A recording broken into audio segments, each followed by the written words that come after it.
변화시키는 능력, 변화시키는 능력이라는 제목의 말씀으로 은혜 나누기를 원합니다. 사람은 잘 변화되지 않는다고 말합니다.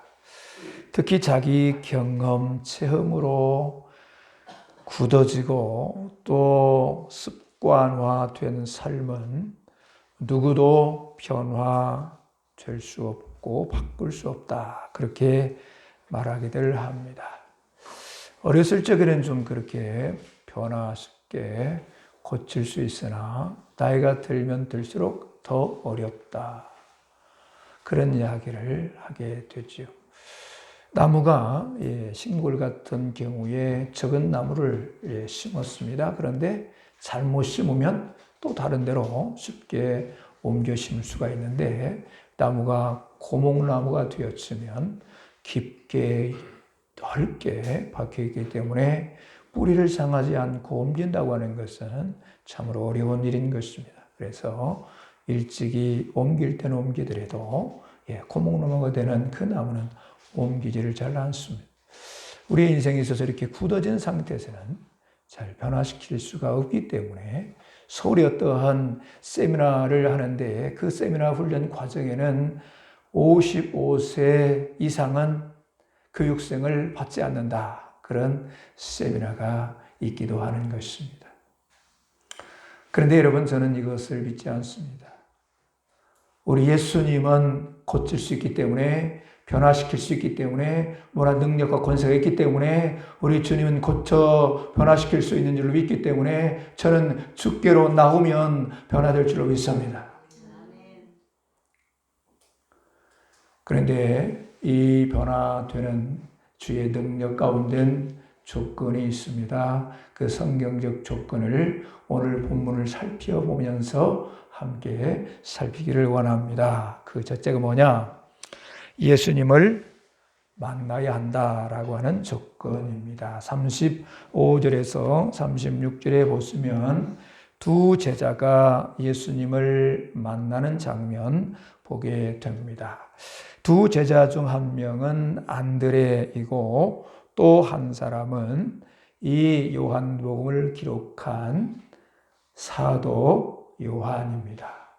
요한하면 사도 요한이 있고 또 세례 요한이 있는데 이 두 제자가 있는 상황에서 세례 요한이 뭐라고 얘기하느냐? 세례 요한입니다. 세례 요한이 말하기를 예수님이 어떤 분이라고 말씀합니까? 36절에 보니까 세상 죄를 지고 가는 어린 양이로다.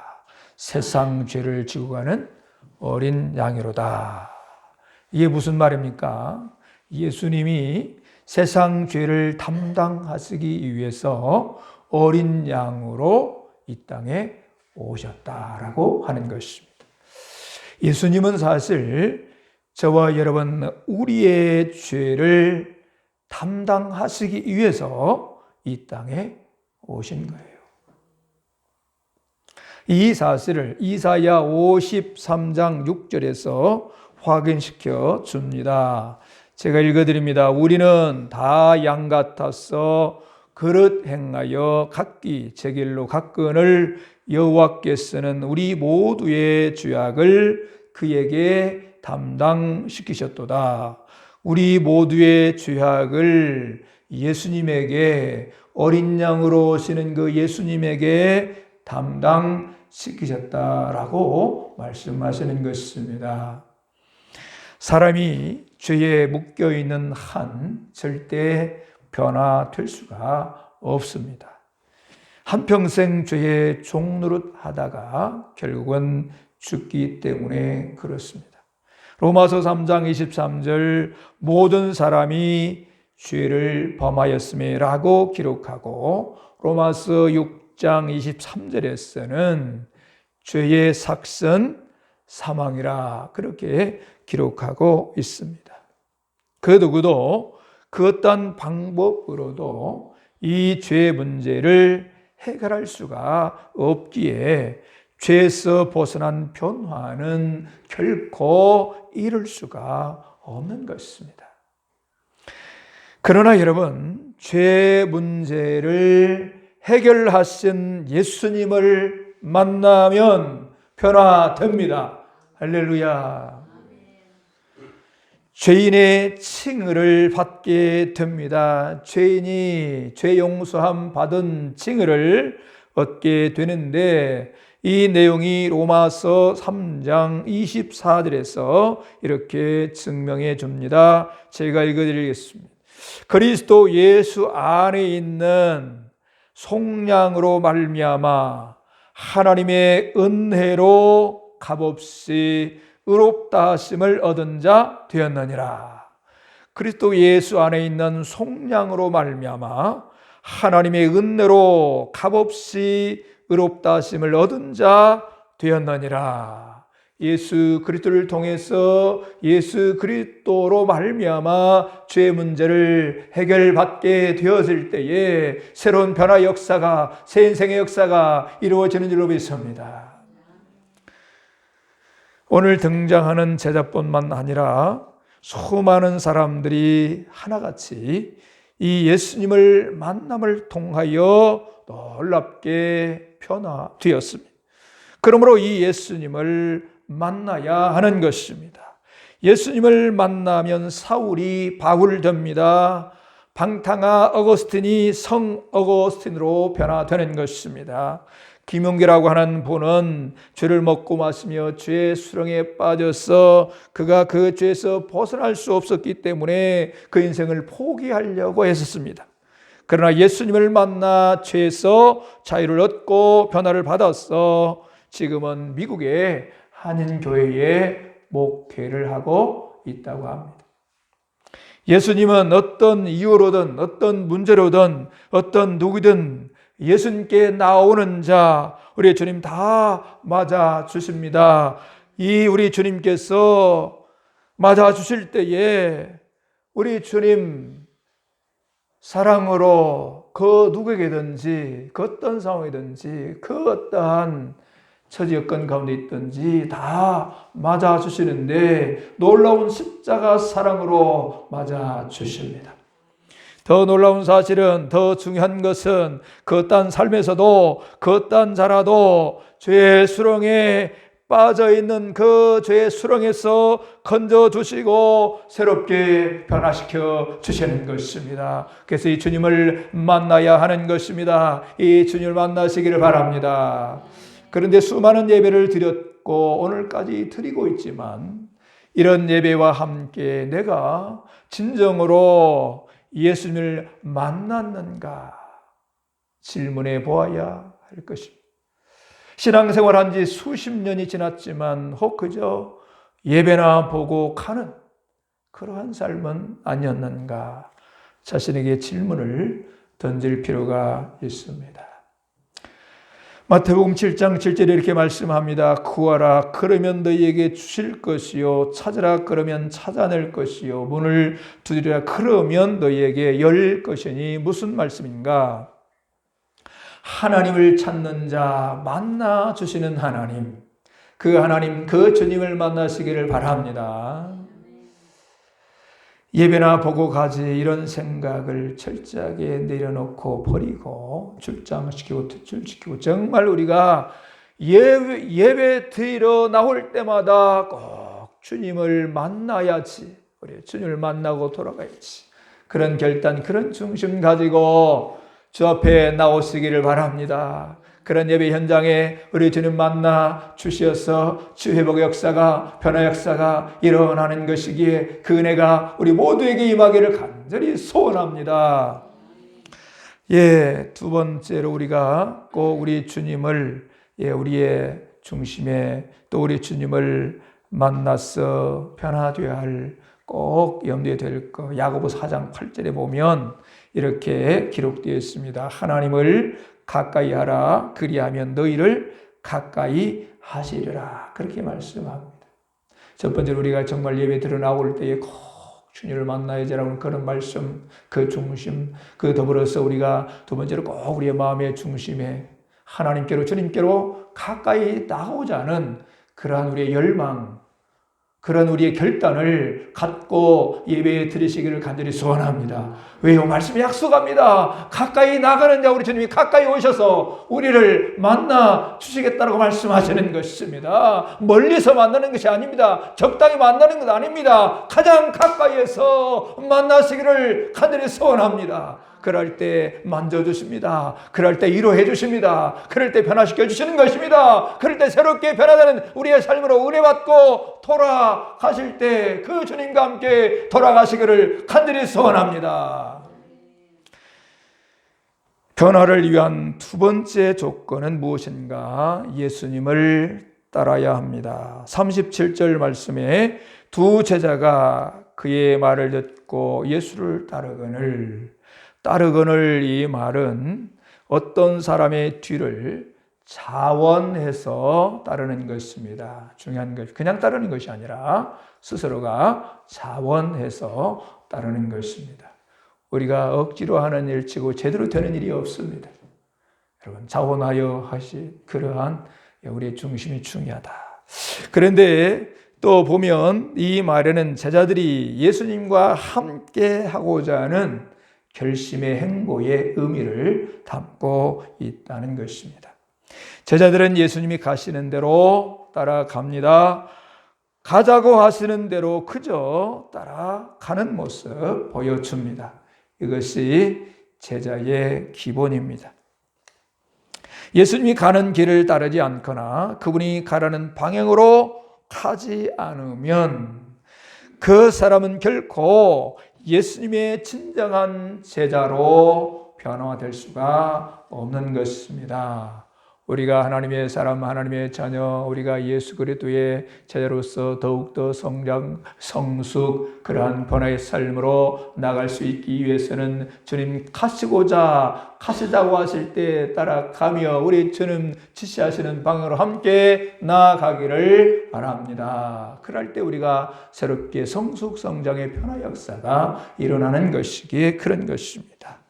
자, 그렇다고 한다면 우리는 예수님을 어떻게 따라가야 할까요? 오늘 본문에 등장하는 제자들은 오늘날과 달리 그때 당시에 예수님이 육신의 몸을 입고 직접 인도하시는 상황이었습니다. 그래서 그 주님 따라가면 되는데 그분의 지시를 직접 받을 수가 있는 상황이 지금은 돼요? 그 주님을 우리가 눈으로 보면서 앞에서 인도하시는 그 모습, 그 지시를 받을 수가 없는, 그 지시를 받을 수 있는 그런 상황들이 아니지 않습니까? 그렇다고 한다면 자, 이때 상황과 지금 상황에 있어서 예수님을 따르라고 하는데 그렇다고 한다면 그 예수님을 어떻게 따라야 하는가라고 하는 것입니다. 그 사실에 있어서 우리는 그분이 주신 말씀이 있습니다. 그분이 주신 그 주님이 우리에게 주신 말씀 따라 나가는 것이고 그분이 또한 보내주신 그분과 같은 또 다른 보혜사 성령님이 계시는 것입니다. 그 성령님을 쫓아 사는 것이 우리 주님을 따라 사는 것입니다. 성령은 그리스도의 영이요 말씀의 영인 것입니다. 성령의 인도를 받아 나갈 때 그 주님을 따라 사는 것입니다. 여러분, 예수님을 따른다고 하는 삶은 그러므로 말씀 따라 사는 것이고 또 우리 안에 계시는 말씀의 영 성령, 우리 보혜사 성령을 따라 살면 되는 것이다. 이것이 바로 예수님을 따르는 것이고 그렇게 예수님을 따를 때에 우리의 삶에 반드시 변화의 삶이 일어나는 것입니다. 갈라디아서 5장 16절 제가 읽어드립니다. 내가 이르노니 너희는 성령을 따라 행하라. 그리하면 육체의 욕심을 이루지 아니하리라. 여기서 내가 이르노니 우리에게 주시는 말씀입니다. 여러분, 그 말씀이 무슨 말씀입니까? 성령을 따라 행하라. 여러분, 성령을 따라 행하면 무슨 변화의 약속을 우리에게 하고 계십니까? 정욕을 이기는 삶을 약속하고 있는 것입니다. 여러분, 이 말씀 따라 성령을 쫓아 나아갈 때에 육신의 정욕을 이기고 승리할 줄로 믿습니다. 여러분, 육신의 욕심, 정욕은 무엇으로 생각할 수 있을까요?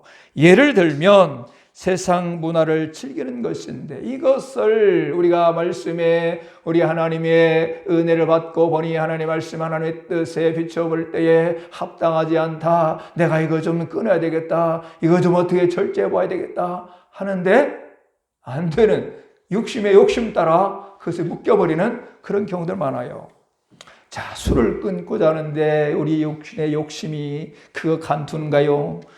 담배를 끊고자 하는데 그게 안 돼. 또 마약에 좀 문제가 되는 그런 경우에는 더더욱 어렵고 힘이 든 그런 상황들에 묶이게 되는 것입니다. 그래서 이 육신의 욕심에 묶이는 거 다양하게 생각할 수가 있습니다. 이런 것들을 끊기는 내가 원하지만 정말 육신의 욕심에 묶여 끊어지지 않습니다. 그래서 어떤 분은 죄의 소용돌이 속에서 마약에 묶여서 아예 인생의 소망을 찾지 못하고 절망하다가 자기 인생을 끝이려는 사람들도 많이 있다고 합니다. 우리나라가 자살률의 1위라고 하는데 하루에 57명 정도가 죽는다고 하는 것이, 소망을 찾지 못하고 예수님을 통하여 예수님을 따르면 그러한 사람도 그 죄의 수렁에서 벗어나서 새롭게 새 인생으로 변화될 수가 있는 것입니다.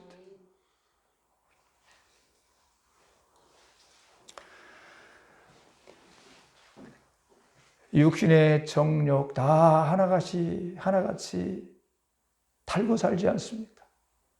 이거 끊어내려고 하는데 제대로 안 되는 거 많지 않습니다. 내가 말씀을 묵상하고 기도해야 되는데 그거보다 세상의 문화, 이 TV라고 하는 거, 영상 매체 이것 때문에 묶여서 자꾸 뒤로 밀리고 또 밀리고 오늘도 내일도 밀리고 연초에 우리가 계획했을 때 내가 원래는 바뀌어서 우리가 처음에 프랑카드를 걸어놓고 하나님과 동행하는 삶을 살아가리라. 내가 말씀 가까이 깨어 기도하고 하나님과 동행하는 삶을 통해서 이 세상을 이기고 정욕을 이기고 승리하리라. 그렇게 결단하는데 그런 결단이 어느 사이 육신의 정욕, 육신의 욕심에 침략을 당하고 그것에 지배를 당하고 그것에 묶여서 철저하게 실패, 절작에 패배를 당할 때가 얼마나 많습니까? 지금 이 순간에도 이것저것 생각해보고 너무나도 실패 현장에, 너무나도 패배 현장에서 내 자신을 돌아볼 때 부끄러운 모습들이 얼마나 많습니까? 그런데 놀라운 사실은 오늘 주시는 말씀에 갈라디아서 5장 16절 다시 한번 읽어드립니다. 내가 이르노니 너희는 성령을 따라 행하라. 그리하면 육체의 욕심을 이루지 아니하리라. 아멘. 여러분, 이 말씀을 이르노니 우리에게 주시는 우리의 말씀으로 받고 우리가 순종하여 성령을 따라 샀으므로, 주님을 따라 살아갔으므로 우리가 어떤 육신의 정욕도 이기시고 승리하시길 하느니 바랍니다. 나를 이길 수 있습니다. 세상을 이길 수 있습니다. 어둠을 이길 수 있습니다. 주님 따라 이러한 승리의 삶을 이루시기를 간절히 바랍니다. 마지막 세 번째 변화를 위한 조건은 무엇인가? 내 삶을 변화시키는 능력의 예수님을 믿어라 라고 하는 것입니다. 40절 말씀 보시면 두 사람 가운데 한 사람이 안드레, 그가 41절 자기 형 베드로를 찾아갔었습니다. 이 베드로가 세 번째 제자가 되었는데 예수님은 동생이 데리고는 그 형 베드로를 보시자마자 처음 보심에도 불구하고 그의 이름은 물론 그를 다 아시고 말씀하시면서 무슨 말씀까지 선포하시냐 하면 게바라, 내 이름은 게바라 하리라, 그렇게 말씀하고 있습니다. 예수님께서 베드로를 데리고 오자 넌 이제부터 반석이 될 것이다, 반석이 될 것이다, 이렇게 말씀하신 것입니다. 예수님이 베드로를 보시고 반석이라고 하시는데 베드로는 사실 반석과는 거리가 먼 사람이었습니다. 베드로는 충동적인 사람이었습니다. 정서적으로 불안한 사람이었습니다. 결단을 잘 하지만 그 결심 너무나도 쉽게 포기해 버리는 사람이었습니다. 이런 사람 믿을 수 있나요? 믿을 수가 없습니다. 그런데 가만히 보니 저도 그런 경향이 있어. 충동적인 경향도 있고 또 좀 때로는 불안한 경우도 있고 때로는 결심도 했지만 그거를 쉽게 포기하는 경향도 있고 우리가 다 그렇지 않나요? 수제자 베드로가 그랬다고 한다면 뭐 우리도 다 마찬가지 아니겠는가? 그런데 그에게 장차 반석이 될 것이다, 그렇게 말씀하셨습니다. 왜 그렇게 말씀하실 수 있는가? 베드로를 보면 그에게 그럴 만한 가능성, 잠재력이 있어서 말씀하셨는가? 그것이 결코 아닙니다. 내가 너를 반석으로 만들겠다.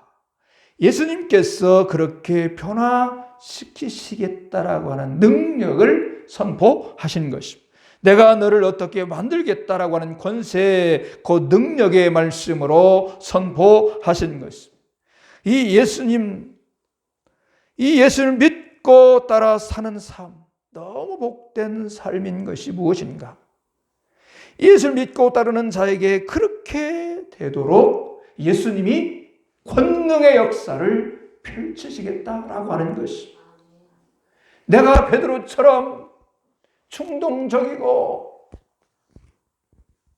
우유부단하고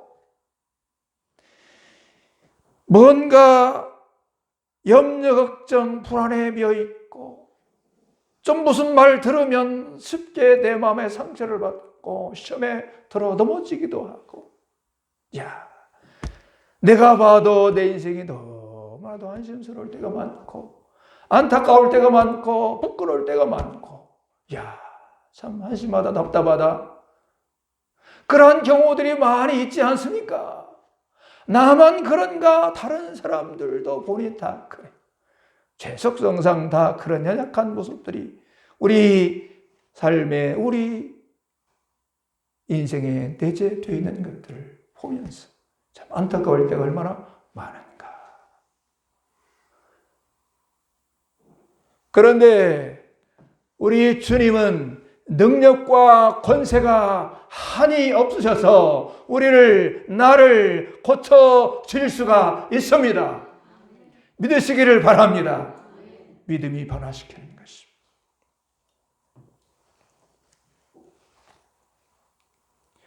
여러분, 예수님께서 이렇게 말씀하십니다. 나는 부활이요 생명이니 나를 믿는 자는 아멘. 죽어도 살겠고 살아서 나를 믿는 자는 영원히 죽지 아니하리라. 할렐루야. 여러분이 예수를 믿고 산다는 것이 얼마나 흥분이 됩니까? 얼마나 은혜가 되고 얼마나 감사가 되는지요. 여러분, 예수님이 어떤 분인가? 요한복음 1장 1절에서 3절에 보면 우리가 바로 위에 있는데 우리 함께 읽어보겠습니다. 요한복음 1장 1절에 3절까지요. 시작. 태초에 말씀이 계시니라.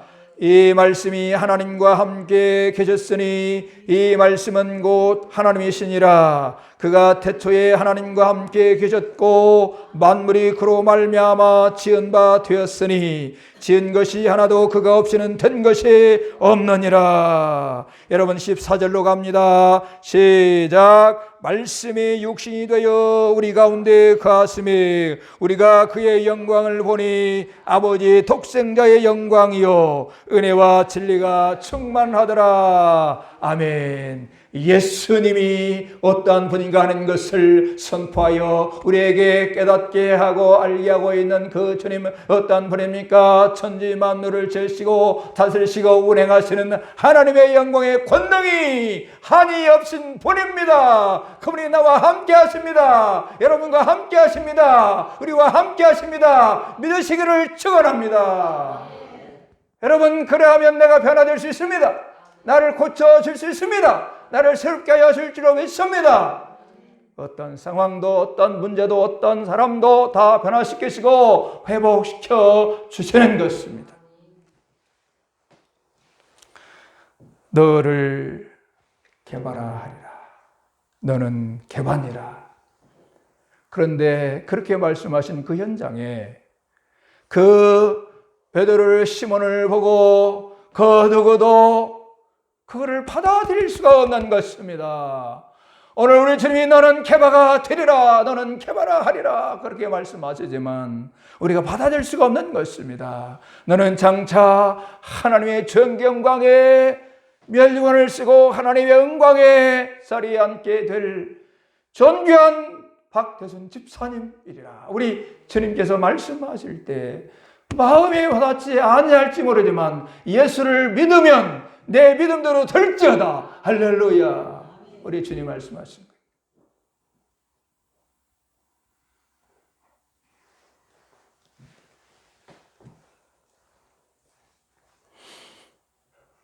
장차 내가 너를 반석을 만들겠다. 예수님이 고치지 못할 사람이 없고 변화시키지 못할 사람이 없고 다 변화시킵니다. 그런데 한간에 그런 이야기가 있어요. 예수 믿어도 성격은 고치지 못해요. 아이고, 그 교회 오래오래 다녀도 그 사람이 변하지 않대요. 이래. 그 이야기는 틀린 이야기인 것입니다. 문제가 어디에 있습니까? 나에게, 우리에게 있습니다. 우리 주님은 능력과 권세가 한이 없으십니다. 천지 만물을 지으시고 운행하시고 다스리시고 온 세상을 통치 권세 그 능력 한이 없으신 그분이 못할 일이 어디가 있겠는가? 아니 없는 것도 있게 하시고 우리 인생도 만드시고 새롭게 하시고 생사복이 우리 주님께 있는 줄로 믿습니다. 생사 죽고 사는 것 우리가 어떻게 인생이 되는가 모든 것이 우리 주 안에 있는 줄로 믿습니다. 믿음대로 될지다 말씀하셔. 나에게 믿음이 믿음 문제예요. 마태복음 8장 13절에 보면 주님이 이렇게 말씀하십니다. 내 믿음대로 되라. 내 믿음대로 되라. 내 믿음대로 되라.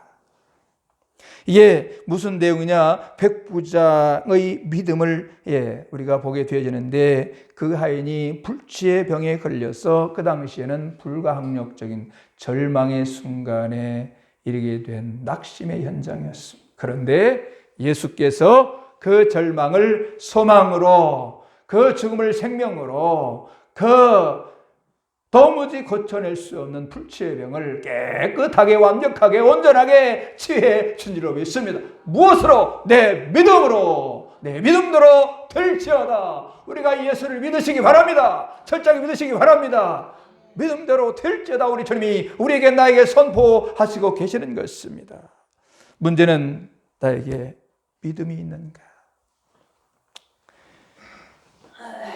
후일에 보면요, 베드로가 주님의 말씀을 붙들고 철저히 믿을 때에 그가 반석된 생애를 보게 됩니다. 우리는 확인하잖아요. 아, 그렇구나. 말씀대로 우리 주님 역사하신 대로 그대로 이루어졌다라고 하는 것을 우리는 확인하게 되는 것입니다. 예수님이 우리에게 말씀하십니다. 고치지 못할 질병이 없다. 낫지 못할 병이 없다. 변화시키지 못할 사람이 없다. 중요한 것은 믿기만 하라. 여러분, 주님을 만나시고 주님을 따라 사시고 주님을 믿고 의지하심을 통해서 어떠한 문제든지 다 해결받으시기를 바라고 고침받기를 바라고 변화된 새 삶으로 열려지시기를 간절히 축원합니다. 기도하겠습니다. 할렐루야. 우리 아버지 하나님,